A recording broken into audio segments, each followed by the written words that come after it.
Le fragment d'aile soupçonné d'appartenir à l'avion disparu de Malaysia Airlines est actuellement analysé en laboratoire.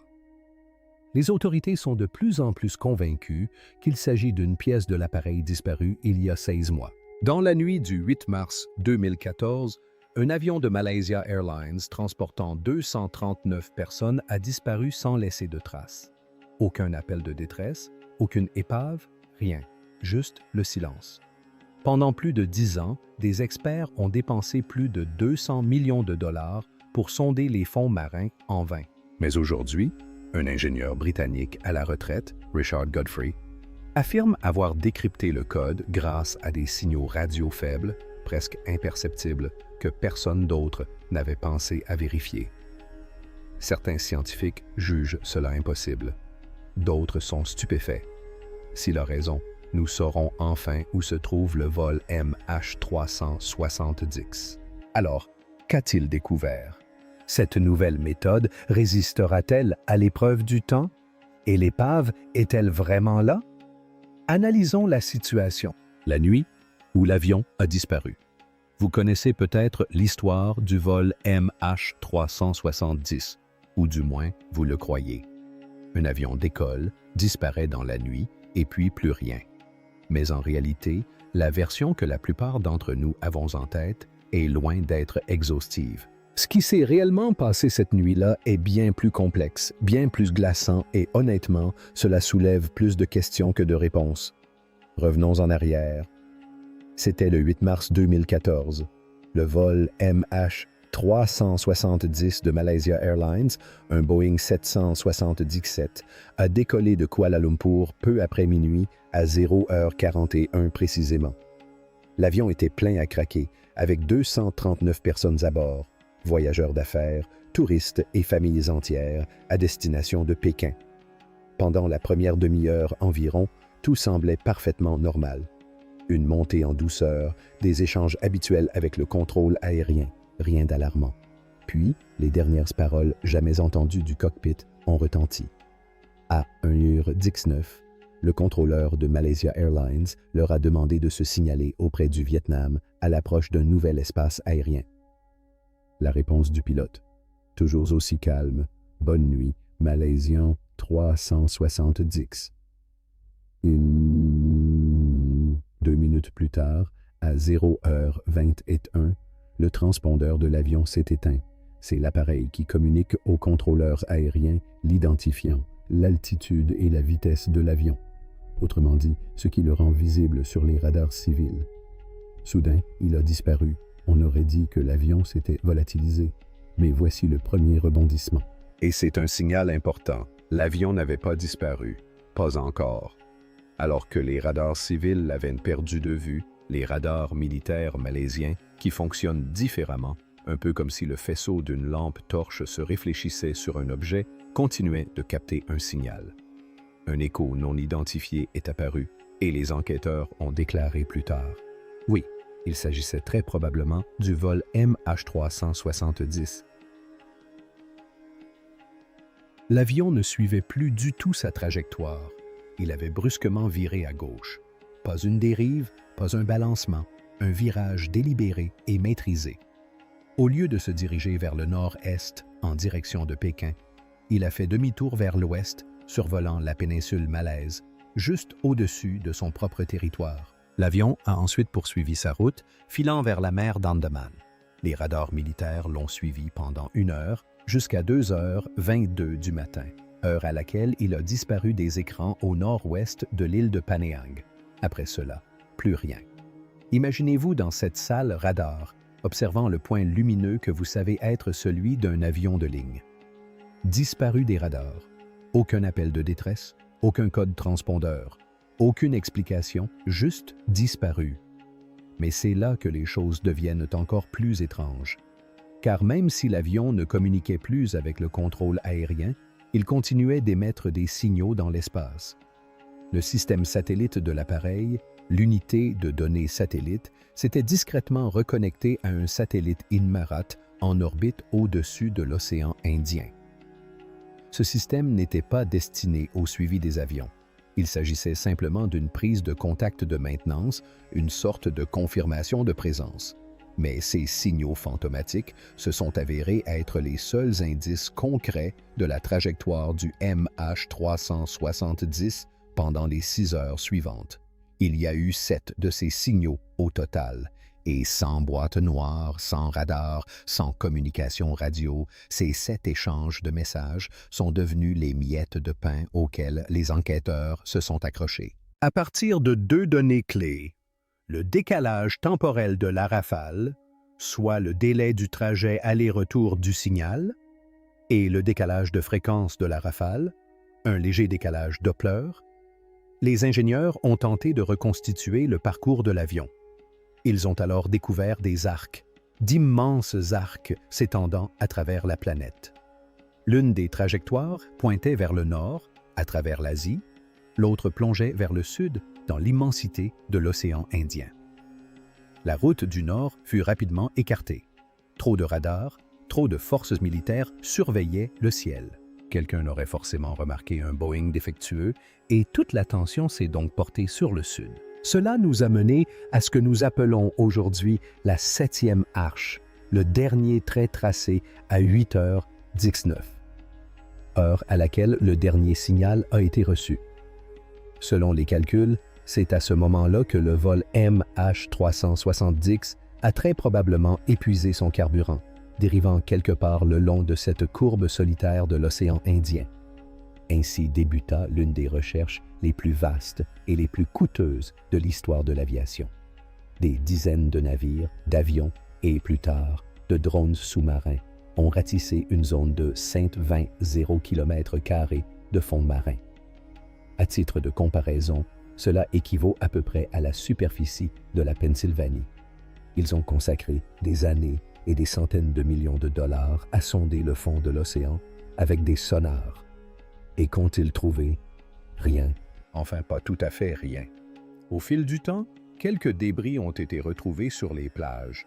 Un volet d'aile à La Réunion, des panneaux intérieurs à Mozambique, d'autres fragments à Madagascar, mais aucun de ces débris n'a fourni aux enquêteurs de preuves irréfutables. Pas d'enregistreur de conversation du cockpit, pas d'enregistreur de données de vol, aucune réponse concrète. Les recherches étaient au point mort. Les calculs de l'INMARAD semblaient être brillants au départ, mais s'ils étaient si parfaits, pourquoi menaient-ils à un océan vide? C'est la question qui hante encore les esprits. Quelque chose clochait dans la version officielle. Et au milieu de ce vide, sans débris identifiables, sans explication claire, une avalanche de théories a déferlé. Certaines farfelues, d'autres d'une plausibilité troublante. Mais l'une des voix les plus intrigantes à s'être élevée dans ce mystère est celle de Richard Godfrey, l'homme qui affirme avoir découvert où se trouve réellement le MH370 et qui a stupéfié le monde avec ses preuves. Nous avons des données océanographiques, des analyses de dérive, nous avons les données de performance de Boeing. L'histoire à laquelle tout le monde a cru, à tort. En réalité, si l'on fait abstraction de tout le bruit médiatique, la version officielle du vol MH370 est plutôt simple. Trop simple, peut-être. Pendant des années après la disparition de l'avion, enquêteurs, médias et même certains experts en aviation se sont focalisés sur une seule explication. La voici. Le commandant Zahari Ahmed Shah, pilote chevronné de 53 ans, totalisant plus de 1080 heures de vol, aurait détourné son propre appareil. Selon cette version, il aurait calmement coupé les systèmes de communication, effectué un demi-tour brusque au-dessus de la Malaisie, dépressurisé la cabine pour que tous les passagers perdent connaissance, puis continué à voler vers le sud pendant près de 7 heures. Finalement, à court de carburant, le Boeing 777 se serait abîmé silencieusement dans le sud de l'océan Indien, dans ce que certains ont appelé un vol fantôme ou un vol zombie. Sur le papier, cela ressemble à une histoire glaçante digne d'un film hollywoodien. Un pilote respecté se transformant en criminel et entraînant 239 personnes vers une mort certaine. Mais voilà le problème. Lorsqu'on examine de près les preuves, cette belle théorie s'effondre d'au moins 3 manières majeures. Commençons par les données satellitaires, car elles constituent véritablement la base de toute la théorie officielle. Les échanges de données entre le vol MH370 et le satellite Inmarsat ont servi à cartographier sa trajectoire supposée. Or, c'est là que les choses se compliquent. Les toutes dernières données, vers 8h19 du matin, révèlent quelque chose d'étrange. Le décalage de fréquence des rafales, BFO, suggère que l'avion ne planait pas simplement en douceur, comme un appareil en panne de moteur tentant un amérissage d'urgence. Au contraire, les chiffres indiquent une chute d'altitude brutale, une accélération soudaine vers le bas. On pourrait parler d'un piqué plutôt que d'un vol plané. D'ailleurs, l'enquête menée en 2016 par le Bureau australien de la sécurité des transports, ATSB, sur le BFOS, suggérait que l'avion aurait pu descendre à une vitesse de 4 572 mètres par minute, 15 0 pieds par minute. Ce n'est pas un atterrissage contrôlé, c'est une chute libre. Et à elle seule, cette information rend très fragile la théorie du vol plané par suicide du pilote ou par épuisement du carburant. Quant aux débris, ou plutôt aux minuscules fragments que nous avons retrouvés, le premier a été identifié par Flaperon en juillet 2015 sur l'île de Rayun, au large des côtes africaines.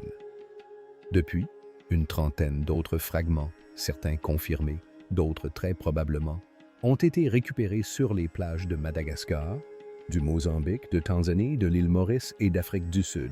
Alex Marquardt, de la chaîne ABC, nous fait un reportage depuis l'île de la Réunion, où ils ont trouvé cette pièce mystérieuse. Voici le point crucial. Le Flaperon n'était pas dans un état comparable à celui qu'on attendrait d'un amérissage en douceur. Le bord de fuite était déchiré de manière à ressembler davantage à des dommages causés par le flottement, un phénomène qui se produit lorsqu'une surface de contrôle vibre violemment dans un flux d'air à grande vitesse. Il a également été confirmé que les volets étaient rentrés, ce qui signifie que l'avion était en configuration de croisière et non en position d'atterrissage. D'autres débris ont révélé des informations similaires. Un fragment de volet d'aile découvert en Tanzanie présentait des traces de fractures dues à une surcharge, ce qui, là encore, indique un impact violent à haute énergie. S'il s'était améré de manière calme et intentionnelle, on s'attendrait à ce que les volets soient déployés, que l'épave soit plus intacte et peut-être même que des sections du fuselage flottent. Mais au contraire, les fragments révèlent une destruction brutale. Et c'est là que réside peut-être le plus grand défaut de toutes, les recherches elles-mêmes. Les gouvernements ont dépensé des centaines de millions de dollars pour ratisser l'océan Indien, cartographiant plus de 120 km de fond marin. Mais voici le hic. Toute l'opération reposait sur une série d'hypothèses. Les enquêteurs supposaient que les signaux satellites traçaient une trajectoire précise. Ils supposaient que la consommation de carburant de l'avion correspondait exactement aux prévisions des modèles. Ils supposaient que le pilote automatique avait maintenu le cap jusqu'à épuisement des réservoirs. Et pire encore, ils ont pris la 7e arche pour argent comptant, la considérant comme une vérité absolue, une ligne ténue tracée au milieu de nulle part où l'avion devait forcément se trouver. Mais les suppositions sont dangereuses. Et au fil des années, alors que les navires remorquaient des sonars et des drones sous-marins, ne trouvant que des dorsales volcaniques et des fosses abyssales, la vérité est devenue impossible à ignorer. Ils cherchaient au mauvais endroit. Il s'agissait d'un cas classique de biais de confirmation. Croire si fermement à une théorie qu'on déforme chaque preuve pour la faire concorder. L'histoire de l'automutilation du pilote était facile à raconter et faisait les gros titres, mais les faits étaient en réalité confus et contradictoires. Alors, où cela nous mène-t-il? Lorsque les recherches officielles ont été suspendues début 2017, la population était frustrée, en colère et désespérée. Les familles des victimes étaient toujours sans réponse.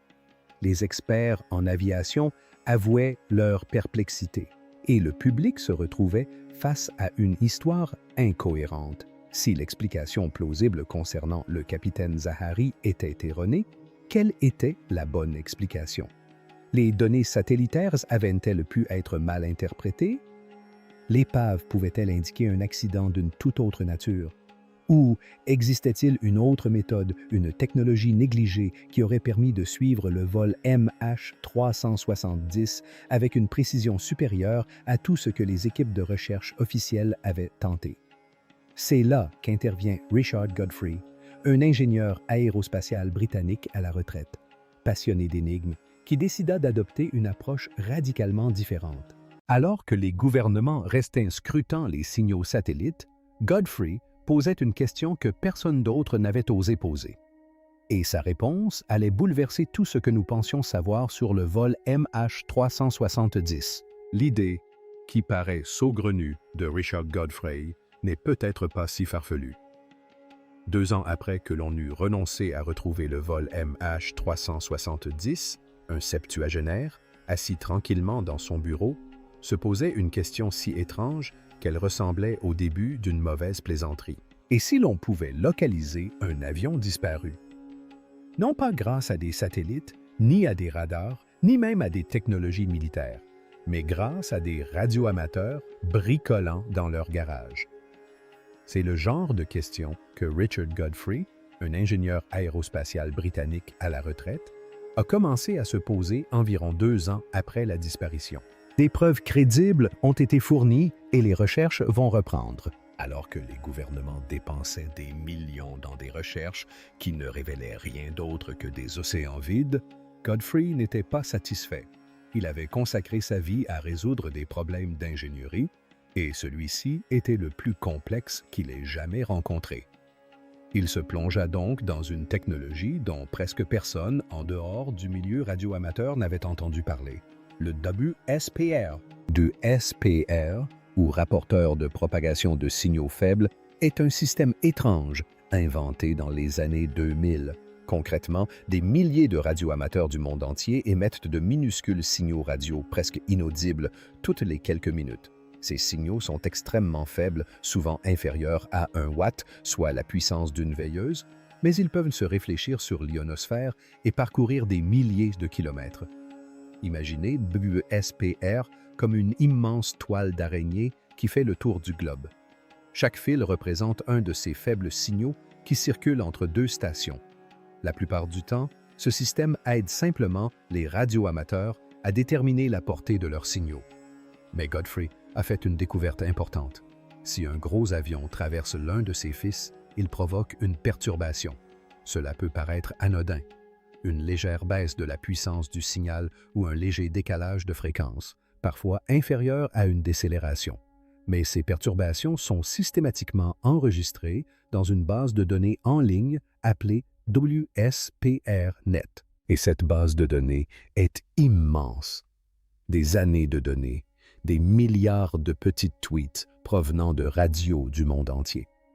Godfrey pensait que si le vol MH370 avait réellement survolé l'océan Indien cette nuit-là, il avait forcément croisé des dizaines de ces signaux invisibles. Et s'il parvenait à détecter ces perturbations, il pourrait peut-être reconstituer la trajectoire de l'avion comme un chemin de miettes. Alors, il s'est retroussé les manches et a commencé à creuser. Ce n'était pas un projet de week-end. C'est devenu une véritable obsession. Pendant 3 ans, il a épluché les archives de WSPR-Net, ce qui impliquait de traiter plus de 200 milliards de lignes de données brutes. Il a dû développer un logiciel sur mesure pour filtrer toutes les fausses alertes, les phénomènes comme les tempêtes solaires et les interférences de fond, sous le chaos normal de l'ionosphère. Et puis, lentement, une image a commencé à se dessiner. Dans la nuit du 7 au 8 mars 2014, lorsque le Boeing 777 a disparu, Godfrey a détecté environ 130 anomalies WSPR au-dessus de l'océan Indien. Il ne s'agissait pas de bruit aléatoire, ni d'interférences météorologiques ou radio. En reportant les événements sur une carte, dans l'ordre chronologique, ils formaient une trajectoire. Celle-ci débutait précisément à l'endroit où le radar militaire malaisien avait détecté l'avion pour la dernière fois. De là, elle bifurquait vers le sud-ouest, puis vers le sud. Exactement le genre de virage que les enquêteurs soupçonnaient depuis longtemps, mais avec une précision bien plus grande. Et la piste ne s'est pas simplement évanouie. Elle s'est terminée à un endroit très précis. 29 128 degrés sud, 99 934 degrés est, soit environ un 500 km à l'ouest de Perth, en Australie. En eau profonde, certes, mais tout de même à quelques 200 km à l'intérieur d'une zone jamais explorée par les recherches officielles ou privées. Pour la première fois depuis des années, quelqu'un avait établi une nouvelle localisation, basée sur des données pour le vol MH370. Pas une vague supposition, pas une autre hypothèse. Un point précis, étayé par des chiffres concrets, mais les chiffres ne suffisent pas. Il faut les mettre à l'épreuve. Des chiffres sur une page ne sont que des chiffres. Ils ne peuvent pas faire décoller un avion du fond de l'océan. Ils n'apportent pas de réponse aux familles. Pour Richard Godfrey, le véritable défi n'était pas de déceler des schémas dans les signaux radio-amateurs. Le véritable défi était de savoir si ces schémas résisteraient aux questions pointues de personnes qui se moquaient des théories. Elle voulait des preuves. C'est pourquoi il a présenté ses conclusions à l'Université de Liverpool à une équipe d'analystes habitués à résoudre des tragédies de ce genre. Il s'agissait des mêmes experts qui avaient contribué à retrouver l'épave du vol 447 d'Air France après sa disparition dans l'Atlantique. L'avion commence à rouler. Il se met à osciller d'un côté à l'autre, comme en 2011. Si les chiffres de Godfrey n'étaient que du vent, il le saurait immédiatement. Alors, qu'a-t-il exactement présenté? Et pourquoi cela a-t-il capté leur attention au lieu de finir parmi les théories farfelues? Analysons la situation. La première pièce du puzzle était ce qu'il appelait la vérification croisée des horodatages. Il s'agissait en fait d'un test de cohérence. Les perturbations qu'il avait détectées dans les données WSPR correspondaient-elles à la chronologie réelle du vol MH370? Si ces émissions radio se produisaient des heures avant ou après les signaux émis par l'avion avec le satellite Inmara, toute la théorie s'effondrerait. Mais c'est l'inverse qui s'est produit. Chacune des 130 anomalies signalées par Godfrey s'est alignée presque parfaitement à environ 4 minutes d'un signal Inmarat.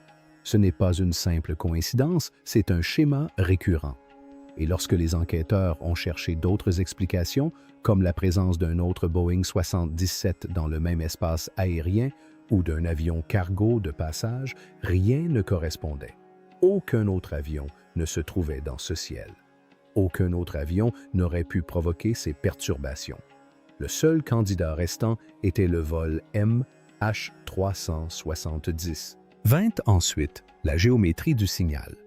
Imaginez remplacer une photo floue par une photo nette. Les données du satellite Marsat ressemblaient davantage à une esquisse qu'à une carte détaillée. Elles ne permettaient de restreindre la zone qu'à de vastes arcs, de vastes étendues océaniques aux contours flous, larges de centaines de kilomètres, suffisant pour émettre des hypothèses, mais pas pour localiser précisément la source du problème. Le WSPR a révolutionné le secteur. Chaque signal empruntant un trajet spécifique entre deux opérateurs radio, par exemple l'un en Nouvelle-Zélande et l'autre en Afrique du Sud, toute perturbation était confinée à ce trajet. Lorsque plusieurs pistes présentaient des anomalies simultanément, on pouvait les croiser comme des lignes sur une carte. Soudain, au lieu d'une zone de recherche de la taille d'un continent, Godfrey traçait des couloirs d'une vingtaine de kilomètres de large seulement. Plus il y avait de pistes, plus la piste devenait précise. Ces 6 dernières années, leur technologie a progressé. Nous avons de nouvelles recherches sur le vol MH370. Vint ensuite le test le plus délicat, l'empreinte de réfraction. Il s'agissait de prouver que les fluctuations des signaux radio n'étaient pas de simples bruits de parasites. La surface de l'océan, l'ionosphère, voire l'activité solaire, pouvaient courber et déformer les ondes radio, leur donnant un aspect chaotique. Godfrey devait démontrer que ce qu'il captait était bien l'empreinte d'un avion gigantesque et non un phénomène naturel. Il se concentra sur les signaux de la gamme des 14 MHz, car cette fréquence réagit de manière prévisible lorsqu'un appareil aussi massif qu'un Boeing 777 la traverse. Pour garantir la qualité des résultats, son logiciel éliminait les perturbations faibles ou brouillées. Seuls les signaux puissants, d'environ moins 255 décibels ou plus, étaient conservés. Après avoir appliqué tous ces filtres, il restait 130 anomalies significatives. Et voici le plus surprenant. Elles n'étaient pas éparpillées sur toute la carte. Elles se regroupaient, formant une ligne à travers le sud de l'océan Indien, comme si quelqu'un avait semé des miettes de pain à la surface de l'eau. Lorsque l'équipe de Liverpool a analysé ces données avec ses propres modèles, en utilisant l'analyse de Pékin, la même méthode statistique qui avait permis de localiser avec précision le vol Air France 447, elle a obtenu un résultat remarquable. Leur calcul indiquait une probabilité de 74% que l'épave du MH370 se trouve dans une petite zone océanique centrée sur les coordonnées de Godfrey. Pour la première fois depuis la disparition de l'avion, les données n'étaient plus seulement porteuses d'espoir, elles étaient mathématiquement solides. Imaginez maintenant être l'un de ces scientifiques. Vous avez passé des années à observer des théories farfelues apparaître puis s'éteindre. Avions volés, bases secrètes, automutilation de pilotes, voire enlèvement. Et puis, soudain, on vous présente un ensemble de données qui concordent de façon presque trop parfaite pour être ignorées. Ce n'était pas une preuve irréfutable, mais c'était ce qui s'en rapprochait le plus depuis la nuit de la disparition de l'avion. La réaction contre WSPR. Voilà ce qui caractérise toute idée novatrice et audacieuse. Dès qu'elle est proposée, elle suscite des réactions. Ce n'est pas forcément négatif. C'est même le principe de la démarche scientifique. Si personne ne la remettait en question, ce serait encore plus étrange. Et face à un événement aussi poignant et chargé d'émotions que la disparition du vol MH370, le scepticisme a été immédiat et virulent. Examinons donc les principales objections formulées à l'encontre de la théorie WSPR de Richard Godfrey et comment lui et d'autres y ont répondu. La première objection est apparue presque instantanément. Le WSPR n'a jamais été conçu à cette fin. Et vous savez quoi? C'est vrai. Le WSPR, ou Whisper, comme l'appellent les radioamateurs, n'a jamais été conçu pour localiser les avions disparus. Il était destiné aux radioamateurs qui souhaitaient utiliser la réflexion des signaux atmosphériques pour déterminer leur point d'impact. Rien de plus. Mais voici le paradoxe. La science regorge d'outils utilisés de façon que leurs inventeurs n'auraient jamais imaginé. Réfléchissez-y. Les rayons X ont été découverts par hasard, lorsque Wilhelm Röntgen expérimentait avec les rayons cathodiques à la fin du 19e siècle. La pénicilline, quant à elle, est le fruit du hasard, lorsqu'Alexander Fleming a constaté que des moisissures tuaient des bactéries dans ses boîtes de pétri en 1928. Même le GPS, que nous utilisons aujourd'hui pour trouver le café le plus proche, était à l'origine un système de navigation militaire. Alors, certes, le WSPR n'a pas été conçu pour retrouver des avions disparus, mais la physique qui le sous-tend, la façon dont les ondes radio se courbent, se dispersent et sont perturbées par un obstacle important, repose sur des principes scientifiques éprouvés depuis des décennies. Même Joe Taylor, le prix Nobel qui a inventé le WSPR, a admis que les avions peuvent perturber ces signaux. Il était plus réservé quant à la possibilité de localiser précisément les appareils, mais le principe de base était incontestable. Et Godfrey ne s'est pas contenté de la théorie. Il a procédé à une expérimentation en conditions réelles. En novembre dernier, son équipe s'est associée à des chercheurs de l'Université de Liverpool et a affrété un Boeing 777. Ils l'ont fait voler le long du couloir aérien au-dessus de l'océan Indien qui correspondait à la route présumée du vol MH370. Pendant ce temps, les stations WSPR du monde entier étaient à l'écoute. Et devinez quoi? Pile à l'heure Q, les perturbations sont apparues exactement à l'endroit où se trouvait l'avion. Pas à proximité, pas vaguement à la même époque. Non. Et les signaux des radios amateurs communiquant entre eux la nuit de la disparition de l'avion. Les pics correspondaient à la position de l'avion à la minute près. C'était la preuve irréfutable. La preuve que ce n'était pas juste un calcul approximatif. Le système fonctionnait en temps réel. La deuxième objection ressemblait davantage à une pique adressée à Godfrey lui-même. Il ne cesse de déplacer la cible.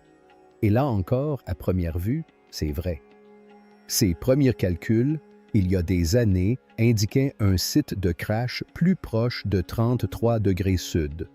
Puis la position a été déplacée à 34 degrés, puis finalement à 29 degrés sud. Les critiques se sont empressés de l'accuser, affirmant qu'il s'agissait de conjectures. Mais voilà. En science, modifier sa réponse à mesure que l'on obtient de meilleures données n'est pas un échec, c'est un progrès. Lorsque Capharnaüm a émis l'idée que la Terre n'était pas le centre de l'univers, ses calculs n'étaient pas parfaits. Il a fallu que des astronomes ultérieurs affinent les données pour consolider le modèle. Même chose ici. Godfrey n'a pas procédé au hasard.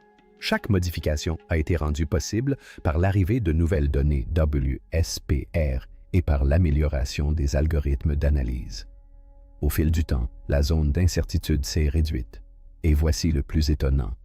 Depuis plus de 14 mois consécutifs, la cible est restée à 29 degrés sud. C'est une avancée majeure. Cela signifie que les ajustements sont terminés. Le modèle a cessé de dériver. Cette stabilité a finalement convaincu les chercheurs qu'il ne s'agissait pas d'un objectif fluctuant. Vient ensuite la troisième objection, celle que personne ne peut réfuter complètement. Nous n'avons toujours pas trouvé d'épave à cet endroit précis.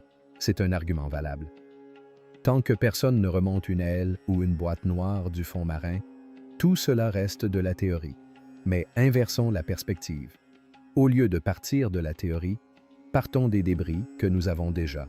Vous souvenez-vous du débris flottant qui s'est échoué à La Réunion en 2015? Il a été formellement identifié comme provenant du vol MH370. On en compte au total 160. Par la suite, d'autres débris ont été découverts à Mozambique, à Madagascar et en Tanzanie. Il ne s'agissait pas de simples détritus. Il s'agissait de pièces de Boeing 777 directement liées à l'avion disparu. D'où provenaient-elles? C'est là que les océanographes sont intervenus. Au centre Helmholtz de recherche océanographique Géomar, en Allemagne, des scientifiques ont effectué des simulations de dérive à grande échelle. Ils ont en quelque sorte immergé des balises virtuelles, semblables à des bouteilles à messages, dans des modèles informatiques des courants de l'océan Indien et observé où elles s'échoueraient. Ils ont répété l'opération des centaines de milliers de fois. En inversant les trajectoires de dérive depuis la Réunion et les autres côtes africaines, un phénomène remarquable s'est produit. La majorité des balises provenaient d'un point d'origine situé à environ 100 km du point chaud de Godfrey, à 29 degrés de latitude sud. Pas une zone vague, pas la moitié de l'océan, mais une zone précise. C'est le genre de confirmation indépendante qu'on ne peut pas ignorer. En résumé, on disait que WSPR n'était pas conçu pour ça. C'est vrai, mais les principes physiques sont valides et ont été testés. On disait aussi que le lieu du crash se déplaçait constamment. C'est vrai. Mais seulement parce que les données se sont améliorées et sont désormais définitives. Certains affirmaient qu'il n'y avait pas d'épave à cet endroit. Certes, mais l'analyse de la dérive pointe directement vers cette zone. À chaque objection, les preuves se renforcent. Et c'est là que les choses deviennent vraiment intéressantes. Pour la première fois depuis des années, il ne s'agit plus de vaines paroles. On passe à l'action. La saison des cyclones dévastateurs dans le sud de l'océan Indien est terminée, ce qui signifie que les navires peuvent à nouveau y opérer. Et le géant des opérations est de retour, Ocean Infinity. Si ce nom vous dit quelque chose, c'est parce qu'ils ont dirigé les recherches massives de 2018. Ils n'ont pas retrouvé le MH370 à l'époque, mais ils ont développé un arsenal de technologies de recherche en eau profonde qui n'a cessé de s'améliorer depuis. Leur navire amiral est l'Armada 7806, un monstre de navire de soutien équipé d'immenses véhicules sous-marins autonomes. En gros, ce sont des sous-marins robotisés. Ce ne sont pas de petits drones filaires. Ils peuvent plonger à 6,0 mètres, se déplacer librement pendant des jours et scanner les fonds marins grâce à un sonar suffisamment précis pour repérer une épave de voiture à plusieurs kilomètres de profondeur. Et voici la cerise sur le gâteau. Le gouvernement malaisien vient de signer un tout nouveau contrat avec Ocean Infinity. La Malaisie a donné son accord définitif à une nouvelle campagne de recherche du vol disparu MH370, selon la société de robotique Ocean Infinity. Anthony Locke, ministre malaisien des Transports, a donné son feu vert au projet en janvier 2025. La zone de recherche, un carré de 15,0 km² soigneusement délimité, correspond précisément à la zone identifiée par l'analyse WSPR. L'accord est simple. Pas de découverte, pas de paiement. Autrement dit, Ocean Infinity prend en charge tous les frais initiaux, estimés à environ 70 millions de dollars, et ne sera rémunéré que si l'épave est effectivement retrouvée. Ce seul fait est révélateur. L'entreprise n'engagerait pas de tels investissements financiers et humains sans être convaincue de la fiabilité des données. Parlons maintenant chiffres.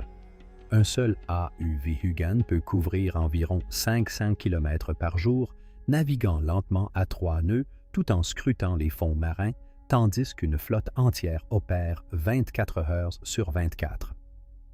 Ils peuvent ainsi couvrir l'intégralité de la zone de recherche en un mois environ. Imaginez un peu. Plus d'une décennie de frustration et d'impasse. Et maintenant, la solution pourrait être à portée de main dans moins de 30 jours. Une fois le navire en mer, chargé, les robots prêts et le contrat signé, il ne reste plus qu'à espérer une météo favorable pour que la mission puisse se dérouler. Et voilà. Après toutes ces années de désespoir, de théories farfelues, de fausses pistes et de spéculations interminables, les pièces du puzzle s'assemblent enfin. Des données solides, une cible précise et la technologie nécessaire pour mener à bien la mission. La question n'est plus de savoir si le vol MH370 a été retrouvé, mais plutôt si nous sommes enfin sur le point de résoudre l'un des plus grands mystères de notre époque. Merci d'avoir regardé cette vidéo. Si elle vous a plu, n'hésitez pas à la liker et à vous abonner à notre chaîne. Profitez-en pour regarder la vidéo suivante qui apparaîtra à l'écran. Qui sait ce que vous découvrirez ensuite?